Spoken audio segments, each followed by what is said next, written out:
Хәләл банк бар микән Башкортстанда, кем белә?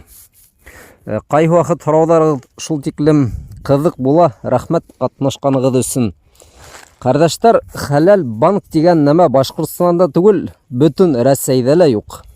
Әлеге вакытта ана шундый хәләл банк булган өчен теге кануни нигез халынырга тиеш, хатта нигезе халынмаган. Күп канундарды ошо банктарның кагыйдәләрен үзгәртергә кирәк бит инде. Бу едди эш. Банк түгел, әлеге вакытта хатта вакыфтар юк. Әгәр теләһәгез, шул әзрәк кенә карагыз интернетта, вакф дигән нәмә нимә икән? Бу гарәп сүзе. Гарәп илдәрендә, Төркиялә күпләп эшләйдәр ана шул вакыфтар.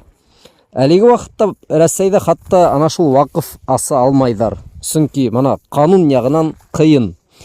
Әгәр теге я был эштәр өчен акса бирә торган берәй теге икътисади оешма асыла икән, ул банк кына булырга тиеш түгел. Уның башка төрләре лә бар. Моны вакыфта әйттек бит инде. Шулай ук теге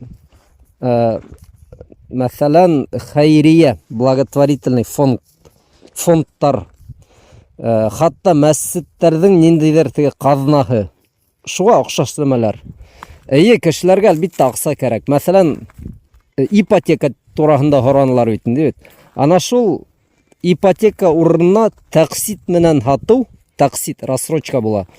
Таксит менән һату өчен ниндидер оешма асыла алыр ине. Әгәр шул сауданы, икътисадты белгән мусламандар эшләһә. Шул ул банктың гына эшләре түгел ул. Һәм ана шул мәсәлән ниндидер өйдө һатып алып, мусламандарга таксит менән һатып эш иткән оешмалар булса бик яхшы булыр иде. Ләкин банктар ул бик кыен мәсьәлә. Банкты асудан башлап, уның тулынса эшләп киттеүенә тиклем акса гына түгел, онда кирәкле канундар да кабул ителергә тиеш. Ләкин Рәсәйдә буны эшләп каранылар. Бер тапкыр түгел, берничә тапкыр. Кызганычка каршы әле һаман булманы. Рәсәйдә генә түгел, хатта гарәп илдәрендә лә ошо хәләл банктарды асу эштәре бик еңел барманы ул. Мына 50 елдан ашу әле булса ла һаман яйлап кына уларның эшләрен тәртипкә китерәләр һәм барыбер әле эшләр бетмәгән. Шулай, хәләл банкы хатта мәсәлән Сауд Гарәбстанында булган, Индонезиялы, хатта уларда ла бик кыен эшләй.